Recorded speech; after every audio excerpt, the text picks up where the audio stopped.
नाटक देखो, नाटक देखो, नाटक देखो, पीछे वाले आगे आओ, आगे वाले बैठ जाओ, नाटक देखो, नाटक देखो। हो गया ये जहां, हो गया आसमां, हो गया ये जहां, हो गया आसमां।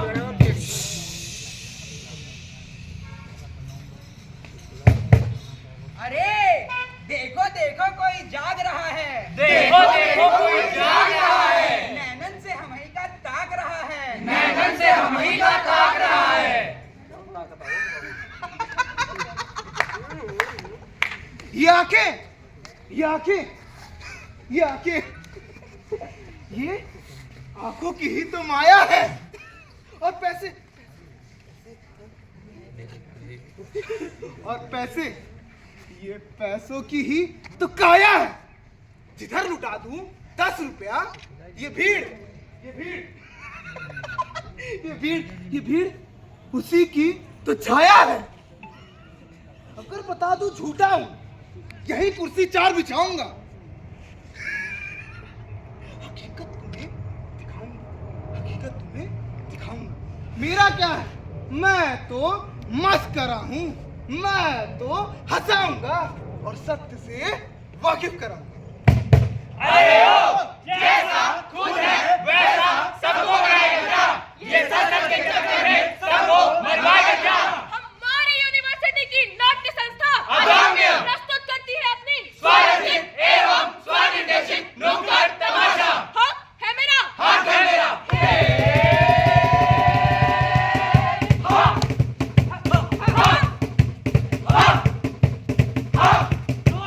ढोल नगाड़ा बजने दो। दिखाना नहीं दिखाएंगे, दिखाना नहीं बताएंगे। आंखों पे अब जो पट्टी है, पैसों पे दुनिया झुकती है, और हम ना शीश झुकाएंगे। हम नया सवेरा लाएंगे, हम नया सवेरा लाएंगे।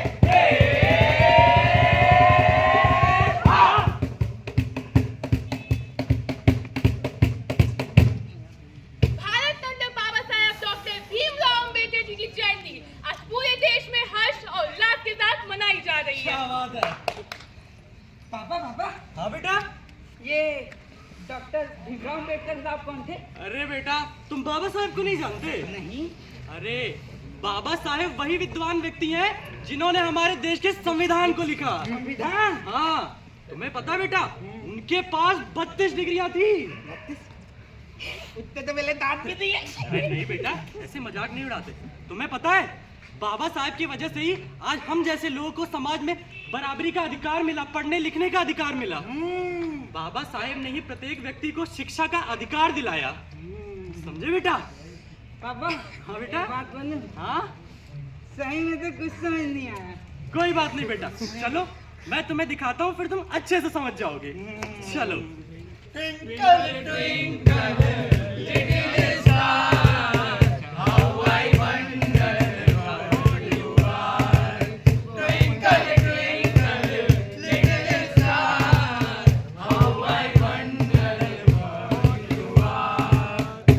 ये देखो बेटा, ये अपने गांव का प्राइवेट स्कूल है। हाँ मास्टर जी को दे दे। Good morning sir. Good morning sir. आज बहुत ही खुशी का दिन है। क्या है सर? क्या हुआ सर? आज तुम लोगों का रिजल्ट अनाउंस हुआ है। अरे तुम क्यों खड़े हो रहे? बैठो भाई। तुम में से एक आदमी ने, तुम क्या क्या, तुम में से किसी एक आदमी ने नेशनल लेवल पे टॉप किया है। कौन है सर? कौन है? बात करो। तुम खड़े हो रमेश। बधाई हो बधाई। बधाई हो बधाई, सफलता की तुमको। बधाई हो बधाई, सफलता की तुमको। बताओ रमेश, बड़े होकर क्या बनना चाहते हो? सर मैं डॉक्टर बनना चाहूँगा, पर सर मेरी आर्थिक समस्या अच्छी नहीं है, तो जिस वजह से शायद मैं डॉक्टर का मेरा सपना नहीं कंप्लीट पूरा हो पाएगा सर। अच्छा चिंता ना करो, सरकार का नियम है कि जो प्राइवेट इंस्टीट्यूट होते हैं उनमें 25% रिजर्वेशन कोटा होने लगा। ठीक है, आपके जैसे निचले वर्ग के लोगों जो हैं उनके लिए अपना नाम, देश का नाम और उनके माता पिता का नाम रोशन करने का बहुत बढ़िया मौका मिलता है, बहुत बढ़िया मौका मिलता है। देखिए बेटा, आज भी कई ऐसे बच्चे हैं जो अपनी मजबूरियां और हालातों को पीछे छोड़ते हुए कुछ करना चाहते हैं। हाँ पापा। और सही मदद और सही दिशा की वजह से वे अपने सारे सपने पूरे कर लेते हैं। लेकिन इसी समाज में कई ऐसे भी लोग हैं जिनके पास सुविधाएं तो है लेकिन शिक्षा के महत्व का ज्ञान नहीं। वो कौन लोग हैं पापा? हाँ बेटा, दिखाता हूँ कौन लोग हैं। रिंकी, अरे रिंकिया, क्या कर रही है? मैं पढ़ाई कर रही हूँ। क्या ये दिन रात किताब कॉपी लेके बैठाती है? तुझे घर का काम नहीं दिखता क्या? चूल्हा चौका कौन करेगा? नहीं माँ, चल मुझे पढ़ाई और करनी से है माँ। अब साथ में चलना चल। नहीं माँ, मुझे पढ़ाई करनी है। चल नहीं माँ, नहीं माँ, मुझे पढ़ाई करनी है।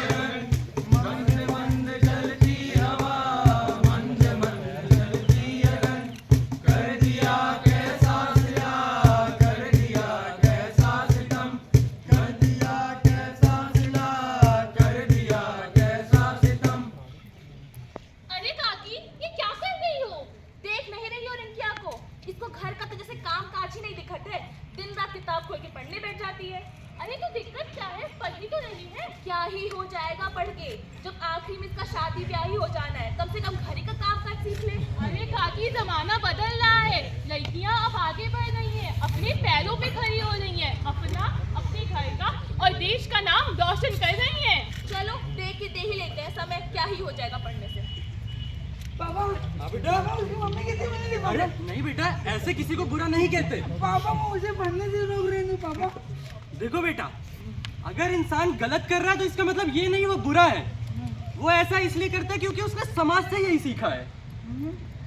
उनकी बेटी को पढ़ाई के लिए रोकना ये उनकी बेटी की किस्मत नहीं, तो ये इस समाज की सोच की कमी है। पापा, हाँ बेटा, ये समाज कौन है पापा? हाँ बेटा, ये देखो, ये वही समाज है। बना भैया कत्ती देर लगी है भैया। हाँ, खड़ा खड़ा भैया एकदम।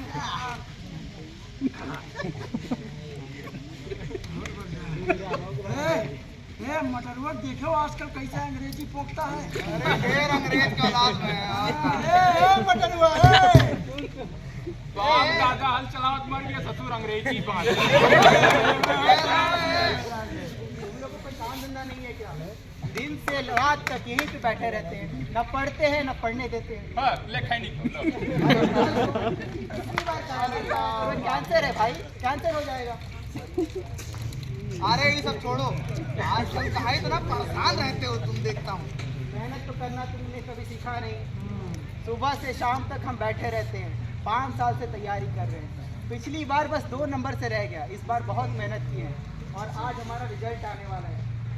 बहुत परेशान है और तुम लोग बहुत परेशान कर रहे हो। जौने गांव में कभी नेटवर्क नहीं आवा, ईमाई रिजल्ट नहीं कहेंगे।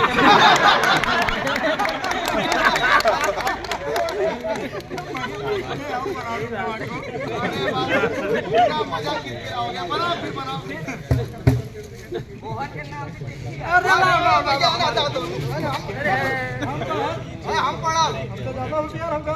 कौन ब्रिलियंट है हम दोनों में? हमारा जूनियर है ये।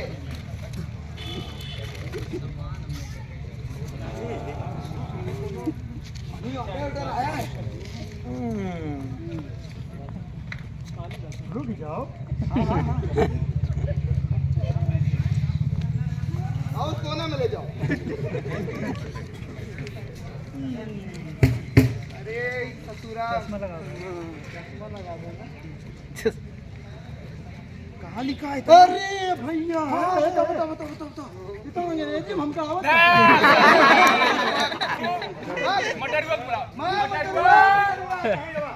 मटरुआ पढ़ चलिए क्या?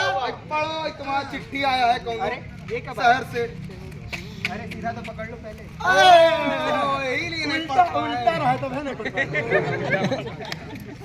पढ़ भैया पढ़। अरे हम बताए थे ना, आज हमारा रिजल्ट आने वाला था। रिजल्ट आ गया। हम कलेक्टर बन गए। कंडक्टर बस चलाएंगे बस। तू ससुर 5 साल ये की तैयारी किए हो। जिलाधिकारी बन गए। जिलाधिकारी का सपना पूरा हो गया। जिलाधिकारी हमको पता था हमारा मटरवा जरूर बनेगा।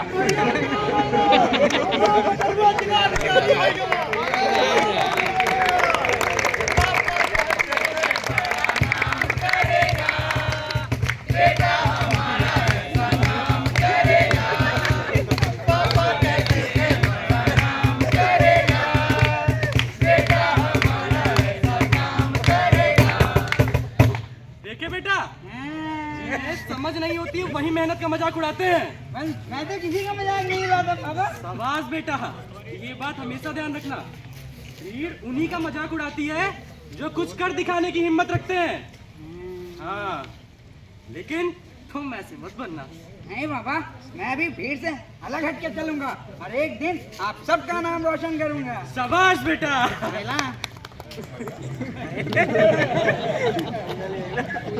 गुब्बारे ले लो, रंग बिरंगे गुब्बारे। गुब्बारे ले लो,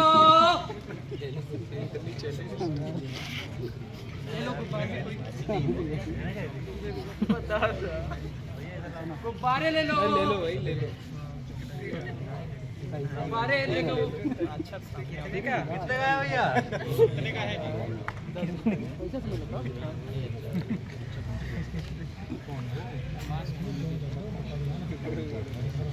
उसके हाथों में गुब्बारे थे, लेकिन वो बच्चा गुमसुम था। उड़ने की थी चाह उसे भी, लेकिन हालातों ने जकड़ा था। हाथों में था ढेर गुब्बारों का जो हवा को छूना चाहते थे, लेकिन जिम्मेदारियों के बोझ के नीचे पता नहीं क्यों उसके पर फैलने से कतराते थे, फैलने से कतराते थे।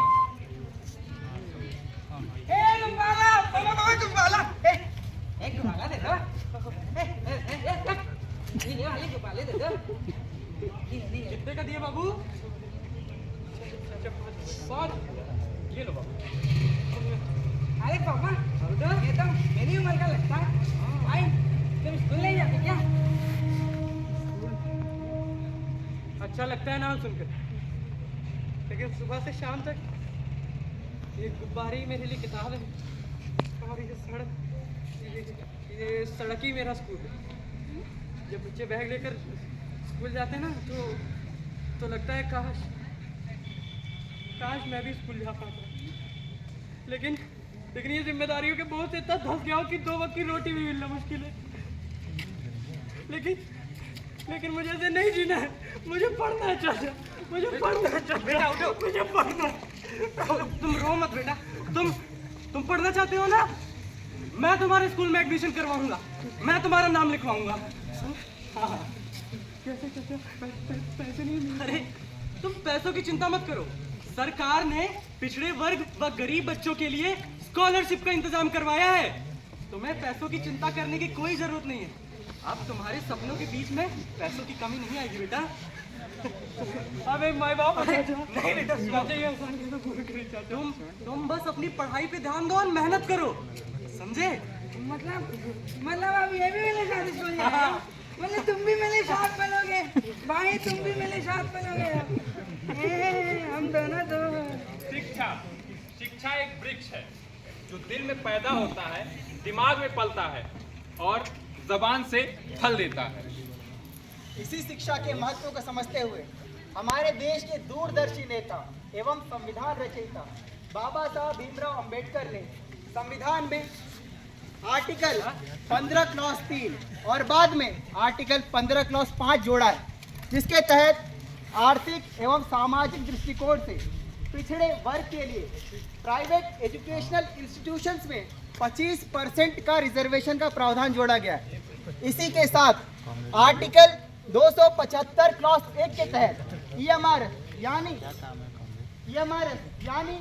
एकलव्य मॉडल रेसिडेंशियल स्कूल का प्रावधान जोड़ा गया है, जिसके तहत अनुसूचित जनजाति वर्ग से आए हुए बच्चों के लिए न केवल पढ़ने का बल्कि उनके रहने का और खाने पीने की भी व्यवस्था है। हम केवल अधिकारों से सबको शिक्षित नहीं कर सकते हैं, हमें अपनी जिम्मेदारियां निभानी होगी। आर्टिकल 51A क्लॉज K के अनुसार हर माता पिता का ये कर्तव्य है कि वो अपने 6 से 14 साल के बच्चों को अनिवार्य रूप से स्कूल भेजें और उन्हें शिक्षित करें।